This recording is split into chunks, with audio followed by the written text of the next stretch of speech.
I'm a Director of Sustainability for Whitbread, the biggest company you've probably never heard of. We were born 275 years ago, just up the road at the Chiswell Street Brewery. First company to bottle beer in the UK. We used to own brands as varied as David Lloyd Leisure, Pizza Hut, Marriott Hotels in the UK, and we don't brew beer anymore, we predominantly brew coffee. So the two main brands you'll be most familiar with, we wake people up and we put them to sleep, is kind of how I describe it. It's not become our tagline yet, I don't know why, but there you go, I'm not a marketeer. Premier Inn, we're the largest and most loved hotel brand in the UK. We have a unique joint site model where the majority of our hotels are linked to a branded restaurant that we own and operate. And then Costa Coffee. So Costa Coffee in the UK, the largest and again most loved UK coffee brand, but we're also in a large number of countries around the world that's varied from Singapore, Jordan, China. So Costa Coffee is rapidly becoming a global brand, and we operate a multi-site model, which is we own some of them are franchise, some of them are based on joint ventures, etc. What I wanted to talk to you today about was really how do we look at what the main sort of consumer trends are in sustainability and then align our strategy to face into those and to work on those. So that's what I'm going to run through. There's a very brief slide on kind of what we've been doing with sustainability, and I'll run over that very quickly, but if you want to find out more, we've got a sustainability report on our website, or just come and grab me and ask me any questions that you like. So Whitbread's always been a brand that's sort of been embedded in its communities. Our founder was an apprentice.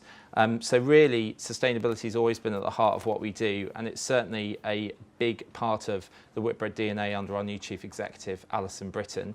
She wants to create forward-looking sustainable brands that are ahead of some of the biggest consumer trends, taking action on the things that we can do given our scale and our size, and actually sort of do a lot of things on behalf of our consumers, rather than sort of asking them to deal with the issues that we've partially created. Our new strategy, which is called Force Good, was built on a lot of consumer research. We researched across our teams. We have 50,000 people working for us in the UK. And we did a lot of research in our local community. So, you know, if you've got a Costa in your local town, actually, what do you want that coffee shop to do for you? What's important for you as a local consumer? And we review our strategy every single year. So sitting underneath these pillars, and everyone's got lovely pillars, and there's normally 3 in the sustainability strategy, and that's great, are loads of commitments and targets. But we review those every year, and we're not afraid to change. So if something that we thought was really important last year has now been overtaken by something else, we're quite happy to change direction and tackle that if it's the right thing to do. It's a really big part of our business, but it's probably not something that many people know much about. So I've just listed some of our highlights here. You know, we're really proud to be a budget brand. We're a budget hotel company. But if I told you that you could go and stay in a hotel company for £39, that's our lowest rate. It used to be £29, we got a bit more expensive now. And that hotel was powered by renewable energy. Those hotels had more solar panels on the roof than any other hotel brand in Europe. It serves more MSC certified fish than any other restaurant brand in the UK. Uses only free-range eggs in its breakfast, and has enrolled 1,600 farmers in Pakistan in a sustainable cotton programme. You know, you probably wouldn't expect that from Premier Inn. You probably expect that from a 4 or 5 star brand, you know, a sort of luxury hotel. So this kind of shows that we've done a lot. We don't really shout about it, and actually that's something that we're looking to try and change. Part of the reason why I'm here now. The presenter before me mentioned cups. I might as well be called Director of Cups right now. I'm not really Director of Sustainability. It is my life. My friends find it hilarious. Most of them work in Canary Wharf, you know, dubious sustainability credentials. And yeah, they call me Cup Man at the moment. So it is like a massive part of what we do. So does anyone here shop at Selfridges? My wife does, not me, but you know, anyone else? Well, no. Well, the Selfridges iconic yellow bag is made from Costa coffee cups. So we've recycled over 14 million through our cup recycling scheme in store. Paper cups can be recycled. They are recyclable. It is a bit of a kind of urban myth that they can't be. It is a bit difficult, but more paper mills are starting to accept them now, and that's an area of change that we really want to drive. We've got some really sustainable buildings. So our new Costa Roastery, which is in Basildon in Essex, is the most sustainable manufacturing facility in Europe.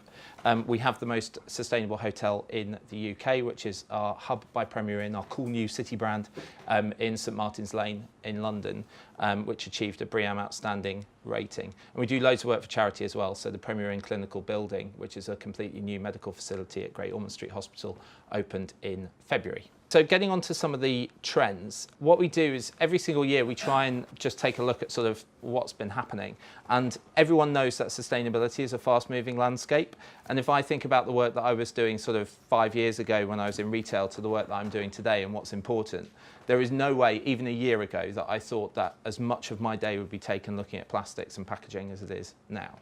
Last year it was all about Brexit coming, where's our workforce going to come from, what are we going to do from an employment perspective, how do we tap into the UK ageing population, how do we do apprenticeships for older people. That was the main trend that we were facing. But now, you know, one of the main trends is something that's been mentioned a lot today, and I'll come on later to explain a little bit about what we do.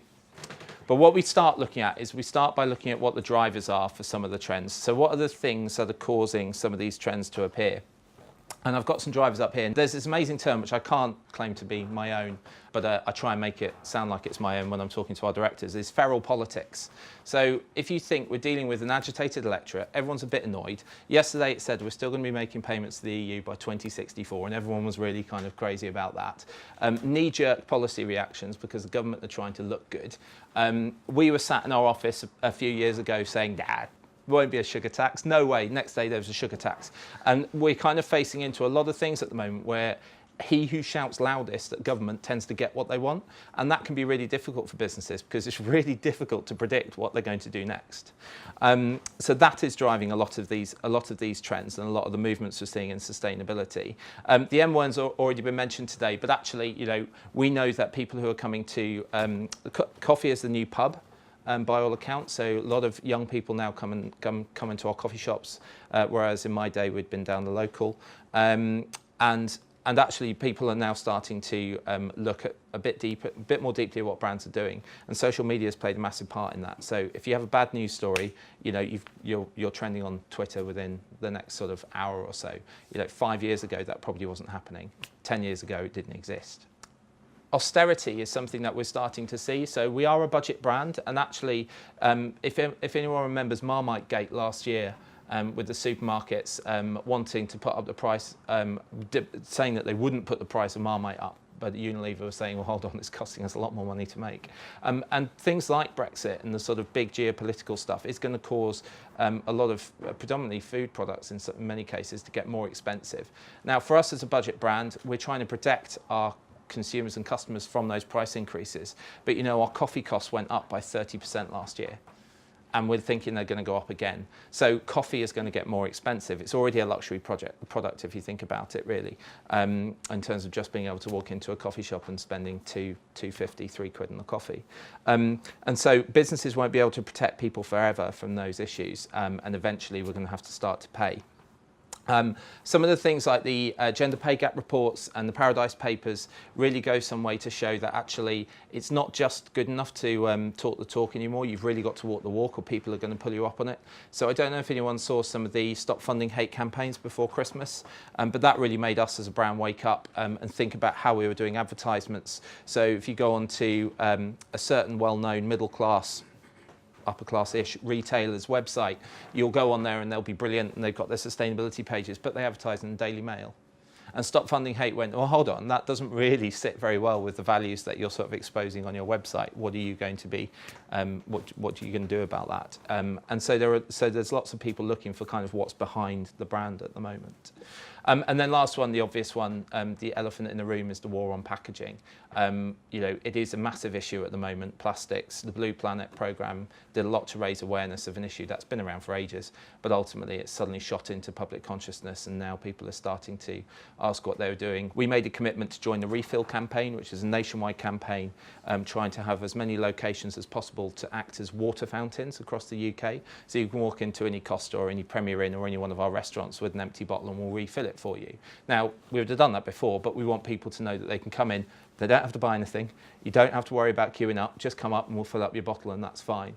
And that was quite a small move for the business. It felt like the right thing to do from a customer service perspective. The following day, we were in every single national news paper. I was on Sky News and ITV Lunchtime News being asked questions about this, and everyone in the business was a bit shocked because it was such a small thing that we decided to do. But it just goes to show the amount of attention that's on sort of avoiding plastic waste and plastic bottle waste at the moment specifically. So some of the trends that we identified earlier on this year, we did a load of social media listening, looking at some of the trends that are coming up and facing the hospitality business. In our case, that means coffee shops and hotels, restaurants. So none of these should come as a surprise. And again, apologies if you can't read it, but the sort of red issues, if you like, the ones that we're most concerned about, and the ones we're orientating our strategy to tackle, are disposable reusable cups and plastics. No real surprise there. The health and wellness agenda, no real surprise there. It's been spoken about today.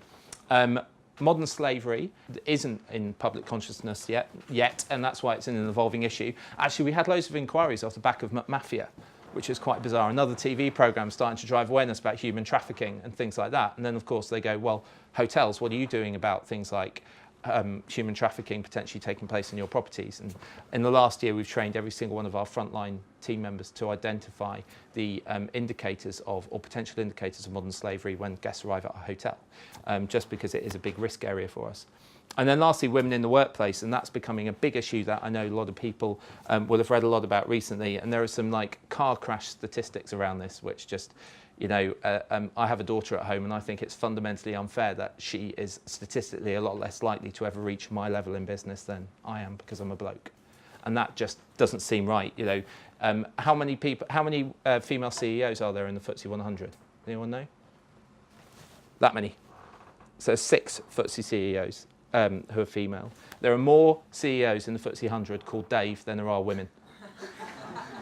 And I think John as well. I think there are more called John as well. So that's going to be a big area of our focus moving forward. We're one of the first brands to join the 30% club, which is a stretch target, as in you hit it and then you move it so you get better, because 30%, let's face it, isn't a huge amount. But at every senior management team within our business, we commit to have 30% female representation as a minimum. And that's something that we've committed to do with 3 other FTSE 100s in the last year. So what we then do is we've got our lovely little strategy called Force of Good that's driving a lot of good work that you've seen earlier, renewable energy, solar panels, the whole lot. But actually what we do on every single year is we realign it.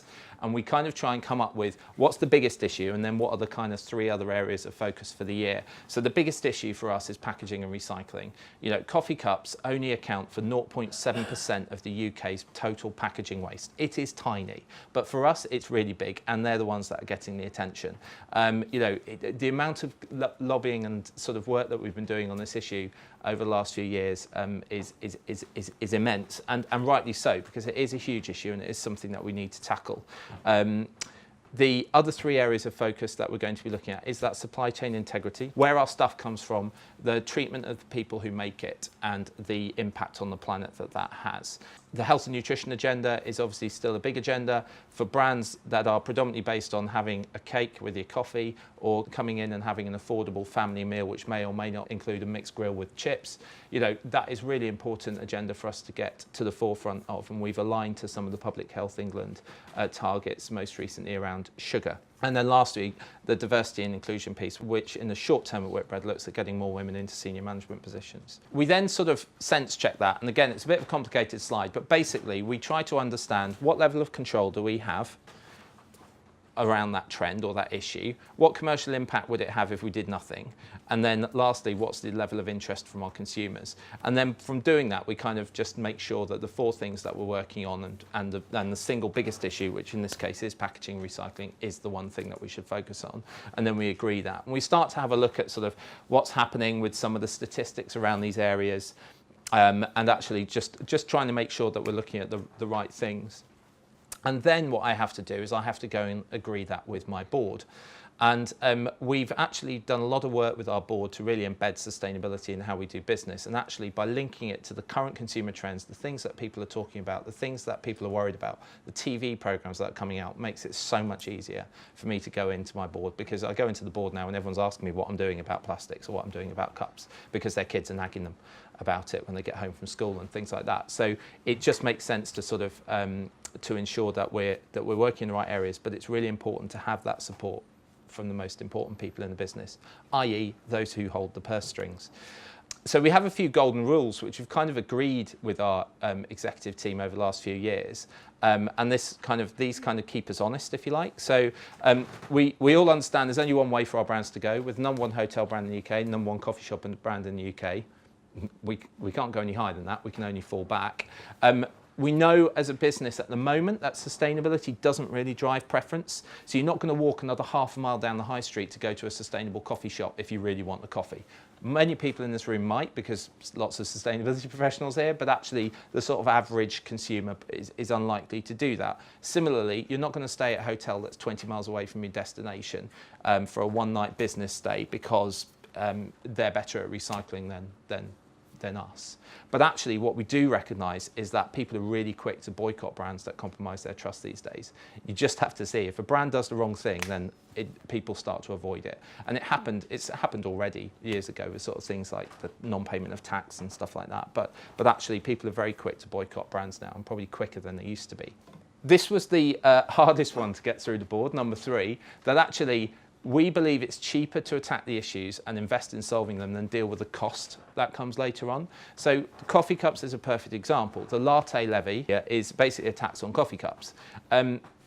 You know, given that cups can be recycled, and given that sort of the coffee industry itself has contributed to this ability to have great coffee on the go, we think it's a little bit unfair to charge people to use a takeaway cup if they've forgotten their cup or whatever. So, and actually, you know, the total cost of a 25p levy within a business like ours is in the hundreds of millions of pounds. Now, no right-minded business who's facing increasing coffee costs, commodity costs and things is going to be able to just pass that on lock, stock and barrel to its customers. So some of that will have an impact on the brand itself, and it will just become a bit of a thing that we need to pay, a tax on our own business, if you like. So actually dealing with the issue and getting a cup that's more easy to, actually promoting the UK recycling industry to be able to recycle cups, potentially finding new materials, removing plastic from the cup if we can, all that kind of stuff. It'll be cheaper to do that than deal with potentially punitive legislation if it does hit in the future. We think that as a brand, if we can communicate it effectively, that taking responsibility for our impact can actually generate a lot of trust. You know, if you typically in a room like this, if you were to have a whiteboard at the front and get people to write brands that they trust on the whiteboard, you'd be quite surprised, but actually they match very well with like brands who are quite good at sustainability. They tend to kind of play quite well those two things together. And actually, as I've mentioned before, with things like avoiding taxes, if we do take responsibility for our impact, we can actually protect the interests of our consumers as well. And then lastly, we do think it can drive competitive advantage. So some of the areas that make us a more efficient operation, like our energy efficiency program and things like that, allow us to keep our prices lower than some of our competitors. And so there's a recognition there that it drives a lot of advantage. So I've whizzed through that presentation because I know that you've all been sat here patiently all morning. I'm around for the break, so if anyone has any questions or would like to save some up for the Q&A at the end, please feel free. Thank you.